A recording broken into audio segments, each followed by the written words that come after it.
Today, let's talk about the camera company Ring, lost dogs, and the surveillance state. Hello and welcome to Decoder. I'm Nilay Patel, editor-in-chief of The Verge, and Decoder is my show about big ideas and other problems. You probably saw this ad during the Super Bowl a couple weekends ago. This is Milo. Pets are family. But every year, 10 million go missing. And the way we look for them hasn't changed in years. Until now. One post of a dog's photo in the Ring app starts outdoor cameras looking for a match. Search Party from Ring uses AI to help families find lost dogs. Since launch, more than a dog a day has been reunited with their family. Be a hero in your neighborhood with Search Party. Available to everyone for free right now. Join the neighborhood at ring.com. Since it aired for a massive audience at the Super Bowl, Ring's Search Party commercial has become a lightning rod for controversy. It's easy to see how the same technology that can be used to find lost dogs can also be used to find people, and then used to invade our privacy in all kinds of uncomfortable ways, by cops and regular people alike.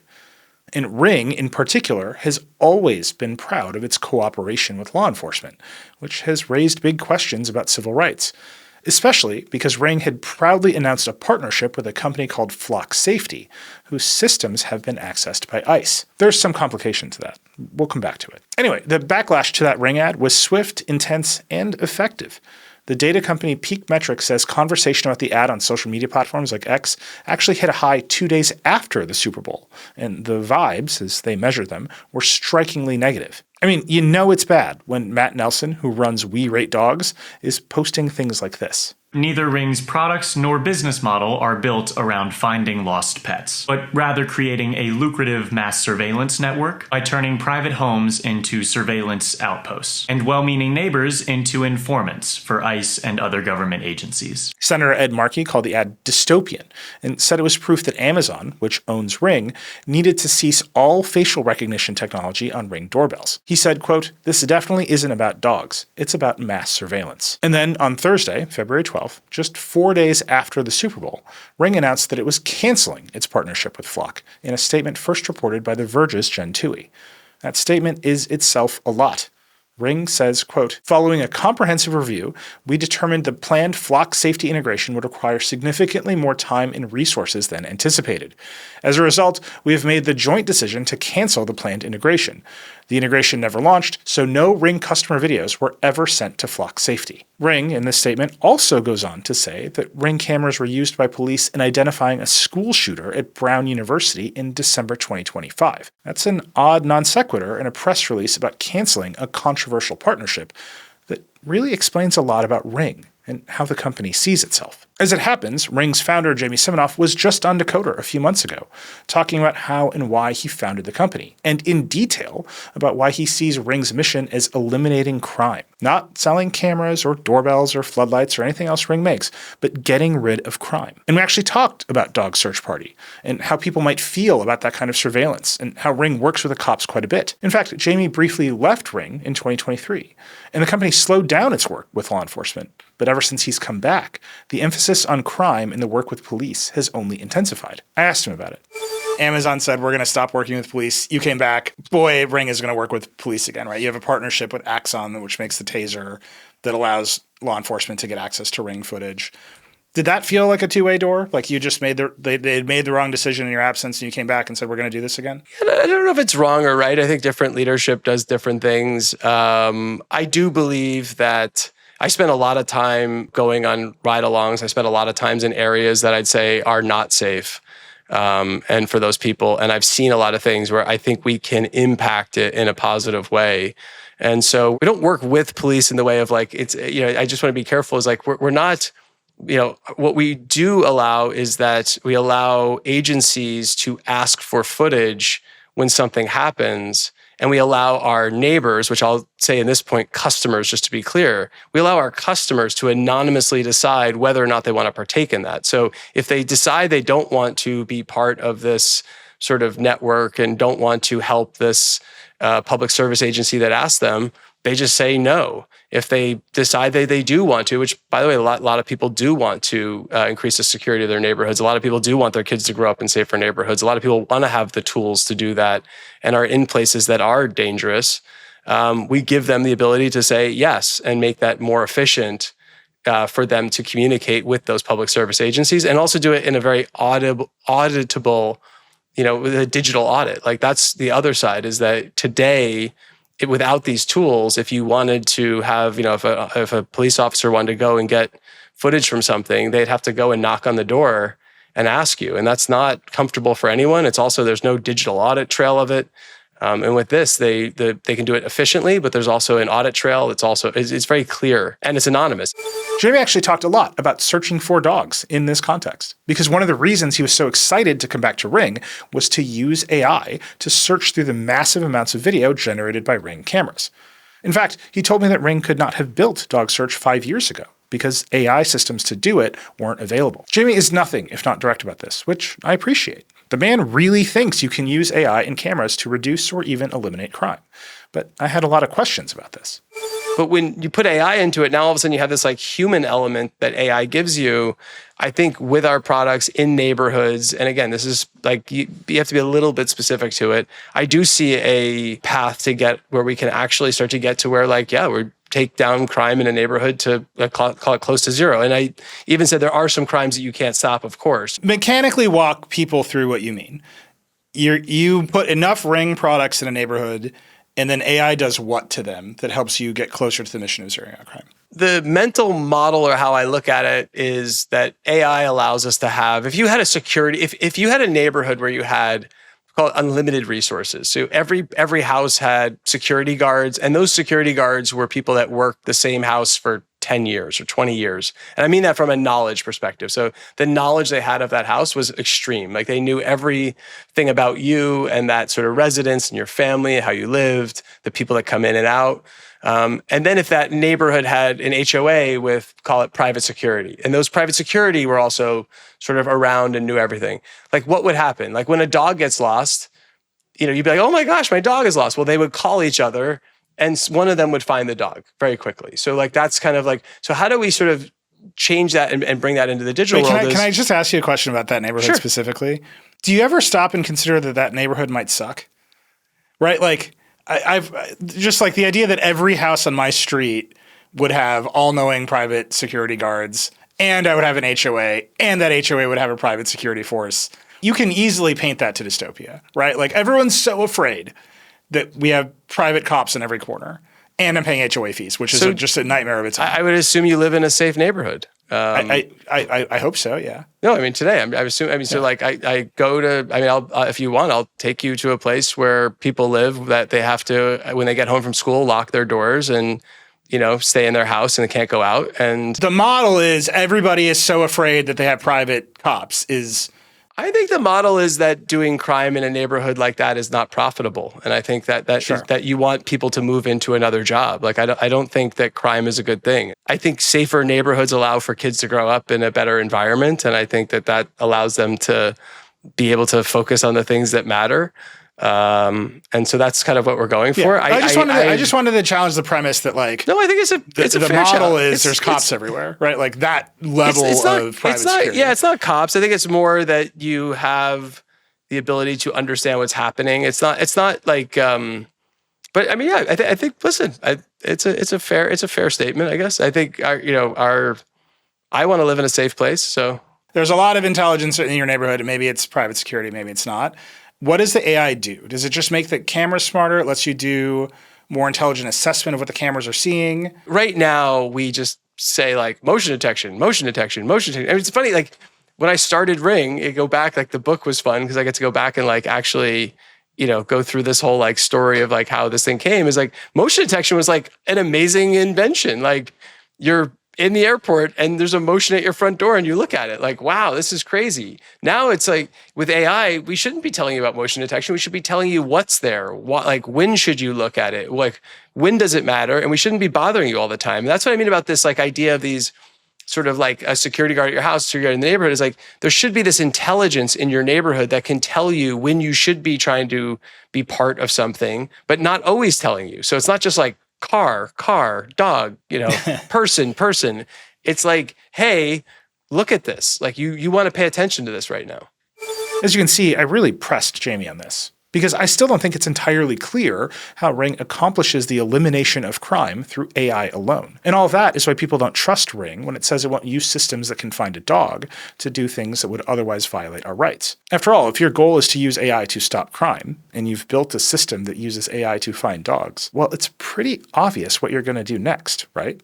Do you think when you talk about zero out crime in a neighborhood, the idea that everyone in a neighborhood has one of those illuminated Ring signs in their front yard, like, is that enough? That's a part of it. Is that just enough of a deterrent? Like, the bad guys will know, like, my face is going to get captured on video and that will be analyzed by an AI and something will happen? Do you have to do more outbound deterrence? I think that's a part of it. I mean, awareness is a big part of it. I think there's ways with lights also, like lighting to do stuff. That's a big part of it. I think having just, if all of a sudden someone comes outside because something's an anomaly, that's a big part of it. Like, it doesn't have to be some sort of like crazy thing. Like, I think a lot of these, and that's what I was saying, is it's a lot of these little things add up to make that work.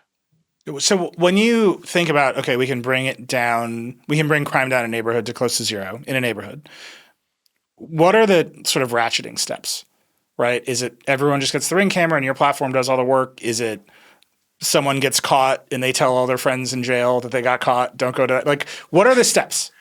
I think it's really about bringing neighbors together for this particular thing. So it's about how you individually, and we've always thought about how like each house is its own node controlled by the neighbor, so controlled by the person. And that's like I'll keep going back to that, which is 100% is that your video is your control. Everything you're doing is in your control. Whether you sort of want to take part in anything is in your control. Like that has to be the first layer of all of it. But then when something happens, do you want to take part in it? So if you get an alert that like this dog looks like this dog that's in front of your house, can you contact your neighbor? You can decide not to take part in it, and then no one will ever know, and it's fine. It's just like basically deleted. Or you can take part in it. And so I think that's how we can do things that can make a neighborhood into this like node where individual neighbors are all sort of on their own, but when things happen, they can work together as they want to. And you think that AI will just sort of accelerate the process of working together? I think AI is like a co-pilot. It's their assistant. It's like it's helping them to figure this out. Because again, if you're just getting every motion alert, and if you have 8 cameras and you're just getting motion alerts all day, you can't, no human being can parse all this data. And so that's where that's kind of what I was talking to Jen about, is that I do think I see now a way to use AI to help feed better data to us, which allows us to make better decisions and work together better. This is where we get to Flock Safety, which Ring announced a partnership with last October. Flock primarily makes cameras and systems to search video for the cops. You've probably seen Flock's devices where you live. They're those little solar-powered cameras and tracking devices affixed to streetlights or placed in the center of parking lots.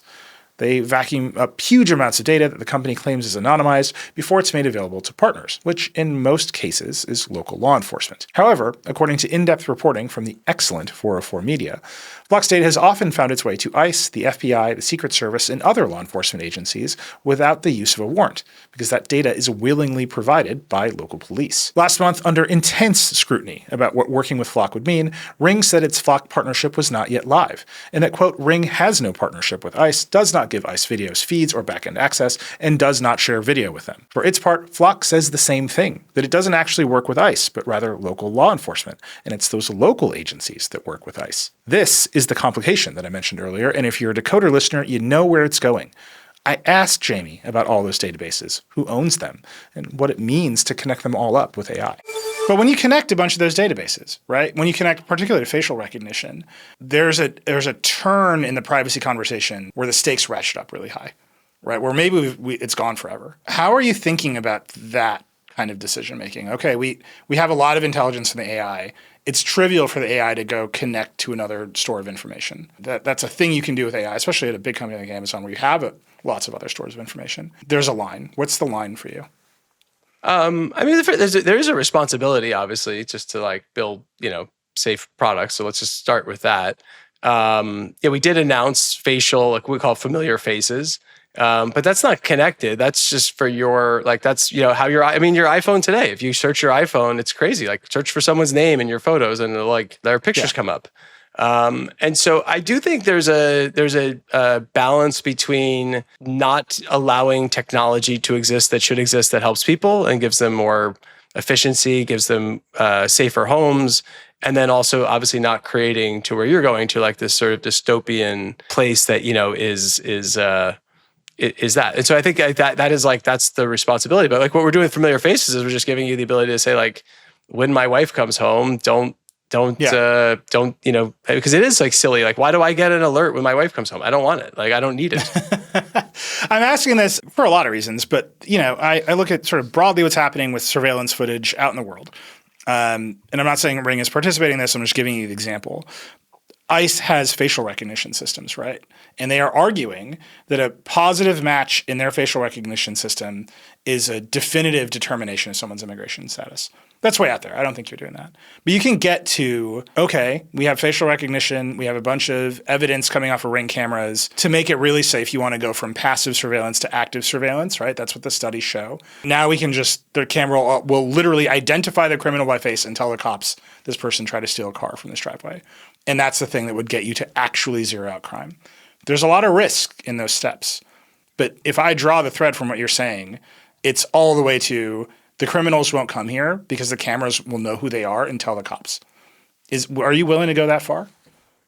It's not about I think it's also that the cameras will alert people in a way that part of what made Ring and what made neighbors safer with like Ring 1.0, and I think we are in like Ring 2.0, is that there was no presence at the home. Like what? Mm-hmm. How did people break into homes? It's like they go literally knock knock burglars. They go like knock knock, like no one was home, and then like it was at 3:00 in the afternoon. They'd go to the homes next door, find a place that was empty, and they go in the home.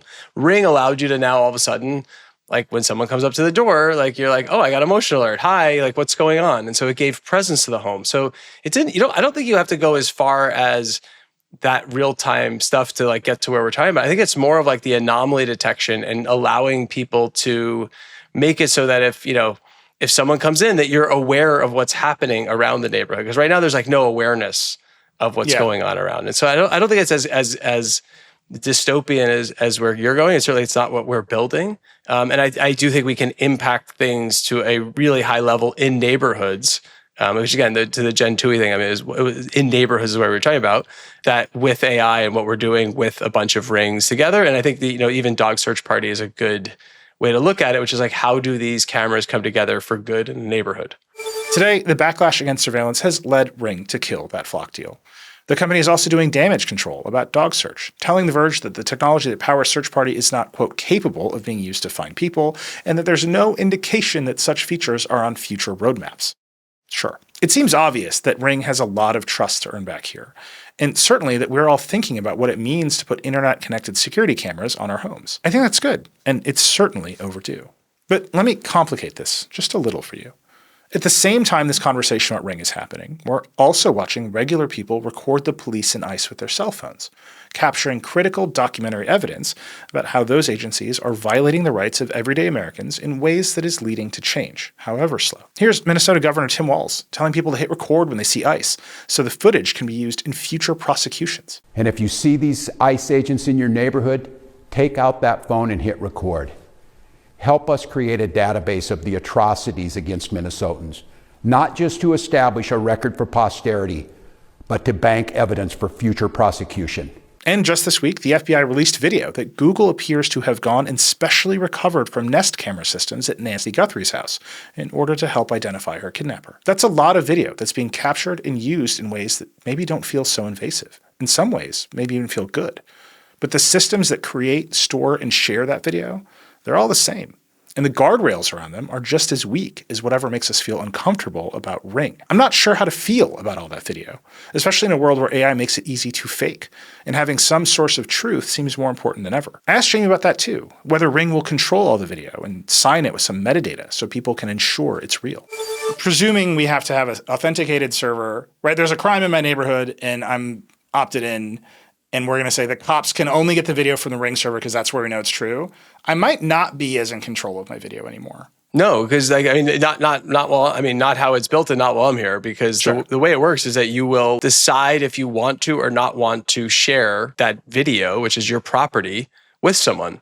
Now, once you share it, then it is like up to us to figure out, to your point of like, how do we share it? How do we make sure that the digital fingerprint goes all the way through? Or how does that chain of custody work?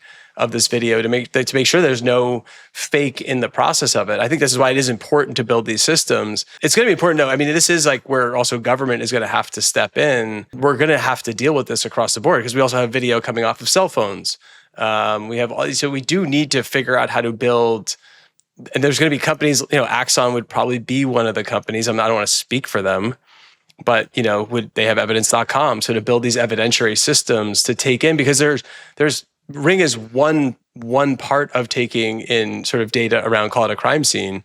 Cell phone video is maybe even more still today than that. So how do you take that in? How do you make sure that it actually was captured on the iPhone directly and not, tampered with between the two things? We're gonna have to figure it all out. I think we do have to work together on it. And it is, the AI stuff is pushing us to sort of have to do it. I am proud with Ring is that we have built it so that you can, take it directly, keep it on the server so you can understand where it was, where it's from, where it was created.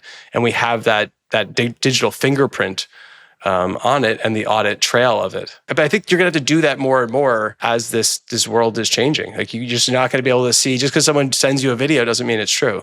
You get the feeling we'll be coming back to that idea quite a lot in the years to come. But today, Ring has canceled its deal with Flock, and Flock itself is putting out blog posts flatly saying it does not have a contract with ICE, and noting that Ring's other partner, Axon, does have a contract with ICE. In the meantime, Dog Search Party is still active and on by default, although you can just go into settings in the Ring app and flip it off. And the enormous amount of video that we're all generating all the time is still being uploaded to servers run by big companies that have their own dealings with governments and law enforcement agencies far outside of our control. There's a lot of potential solutions to all of these problems, a lot of ways to design regulations that might balance out privacy and civil liberties with the real needs of police. But right now, in 2026 America, I'm not sure we're really going to be able to do that. So in the meantime, we're going to keep pushing the leaders of these companies on what they really mean and keep running the answers so you can listen and decide. I also think it's about time we all started thinking about how the technology we use to make our own lives better affects other people. Because that bigger conversation we need to have, that's what it's really about. We'll see you next time. Thank you for tuning in. If you'd like to let us know what you thought about the show or really anything else at all, drop us a line. You can email us at decoder@theverge.com. We really do read all the emails. Or you can hit me up directly on Threads or Blue Sky. If you like Decoder, please share it with your friends and subscribe wherever you get your podcast. If you really like the show, hit us with that 5-star review. Decoder is a production of The Verge and part of the Vox Media Podcast Network. We'll see you next time.